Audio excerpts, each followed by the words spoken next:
The other day I was thinking about whether desktops are dead. With mobile devices becoming so powerful and capable, have we reached the point where most people shouldn't buy a desktop anymore? And at the same time, are tablets powerful enough to where a laptop essentially become obsolete for the average user? Let's talk about it, and thank you to Best Buy for sponsoring a portion of this video. Now, one tip I give everyone in any product category is that before you start watching reviews and comparing specs, the most important thing to think about is what you'll be using the device more. That, more than anything else, should drive your final decision. So let's start out by talking about processing power. Now, I know the companies are flaunting the latest and greatest CPUs and GPUs, and regardless of whether we're talking about desktops, laptops, or tablets, these components are becoming more and more powerful. But the real question you have to ask yourself is, do you actually need all that power? Are you getting enough value out of buying the absolute best while paying a premium? Now, for some users, the answer is yes, but for others, it's not so clear. So I typically look at it this way. If a piece of gear can either save me time on something that I repeatedly do, or it removes friction from my daily workflow, then it becomes extremely valuable to me. Now, here's a simple example from my workflow, and you can expand from that to yours. I can edit a video on a tablet, a laptop, or a desktop. And within reason, they're all technically able to accomplish the same task. Now, a lot of times you'll hear marketing jargon like, this processor can render a video 20 or 30% faster than the previous one. And while that's nice, it's not really a meaningful advantage to me. If I publish 2 to 3 videos a week and the typical render time is between 10 to 15 minutes, we're looking at a saving of less than 15 minutes a week. But the more important advantage to me is the impact on the actual editing process. Can I smoothly scrub through the timeline? Does the video start playing immediately when I hit spacebar?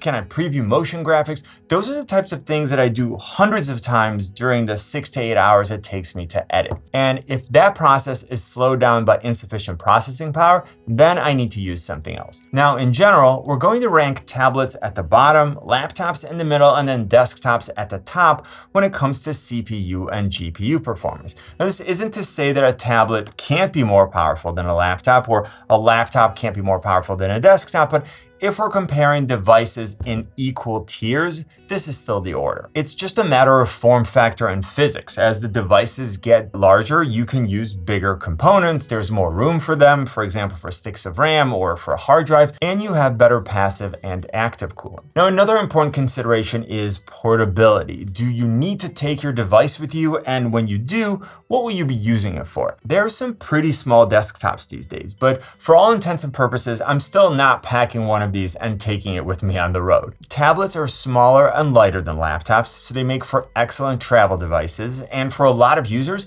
they can actually act as a laptop replacement with the addition of a keyboard case. Now, laptops are great because they can be plugged into very capable workstations and then essentially used as a desktop, and it can be taken with you when you need a smaller form factor. But what if you don't want to choose? What if you want one device that gives you the benefits of a desktop, a laptop, and a tablet? That brings me to today's sponsor, Best Buy, and the HP Spectre foldable PC. Now, this device is like nothing I've ever seen before. It has a foldable 17-inch bright and vivid 2.5K OLED display, which means that you can use it as a large tablet with the included wireless rechargeable pen. If you want more of a laptop-like experience, you can just fold the display and place the detachable magnetic Bluetooth keyboard on the lower part of the screen, or slide a portion of it off and then use it in the extended laptop mode. And if you need a larger screen size, like a desktop, go ahead and unfold the device, put it in landscape mode with the integrated kickstand, then use the full-size keyboard and trackpad. And the best part is that when you're ready to go, the HP Spectre Fold easily folds into an extremely portable form factor, which you can take with you anywhere. So get your hands on HP's first ever 3-in-1 foldable PC at select Best Buy stores or at bestbuy.com.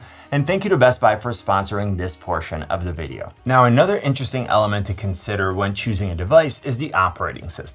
So tablet manufacturers continue to add features that make them behave more like typical desktop operating systems. For example, Apple has Stage Manager and Samsung has the extremely capable DeX. But keep in mind that these are essentially changes to the UI or the user interface, but you're not really able to use desktop apps. You're still using the mobile versions of each app. True desktop operating systems also offer better file management because it's more of an essential component than it is with a mobile OS. Which brings me to something that a lot of people overlook: ergonomics. And let's start out by talking about typing. So most tablets have compatible keyboard cases.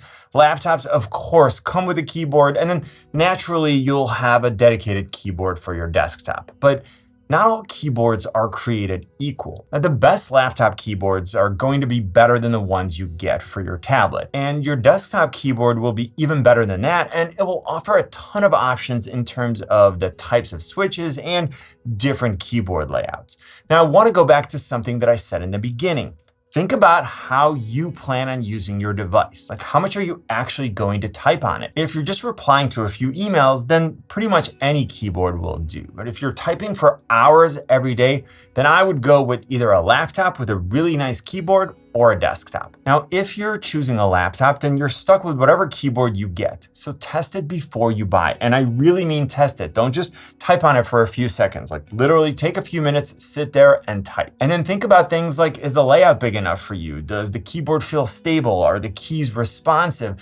If you end up having to use an external keyboard every time, then you're losing the portability and convenience of a laptop. Another factor that we want to look at is the available ports on our device. Like, how many accessories do you want to attach? Are you thinking of using a wired mouse and an external keyboard? Are you using portable SSDs? Do you want a single or multiple external displays? Will you need to bring a hub with you everywhere that you go? Again, the more you need, the more flexibility laptops will offer over tablets. Then of course, desktops are at the top. Desktops also give you the most versatility when it comes to components and upgrading. Now, when you buy a tablet, you're making a fairly final commitment. You can't upgrade any of the internal components or the storage, so make sure that it will fit your needs for as long as you plan on using it. Now, some tablets do come with a micro SD card slot, which allows you to expand the internal storage down the road, so that's something that you may want to consider when you purchase. On a laptop, it's a bit of a mixed bag. Some laptops give you the ability to upgrade certain components and others do not. But in any case, you're locked into the display type and size,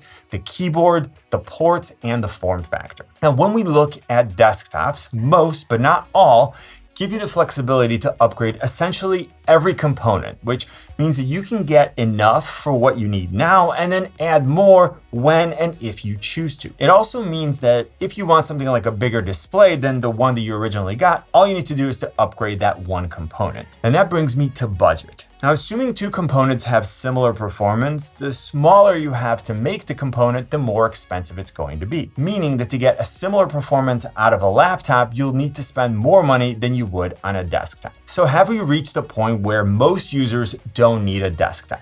The answer might be yes for a lot of users, but definitely not for everyone. For example, mobile gaming is great. I play PUBG all the time, and at the same time, it's just not the same as PC gaming. There are some excellent gaming laptops out there, but you'll be paying a premium for components. You'll most likely get the best performance when you're not on battery power, and if you're looking for portability, then you're limited to the keyboard and the display that you have. Now, the newest laptops are very capable of photo and video editing, and some are even capable of a 3D workflow. But personally, I would still choose a desktop because of the improved ergonomics, the choice of accessories, and the performance to cost ratio. I'm also curious to know, of these three different types of devices, what's going to be your next purchase and what will you use it for? Now you should check out this comparison. You know what I always say? Buy it nice or buy it twice. Good luck and see you soon.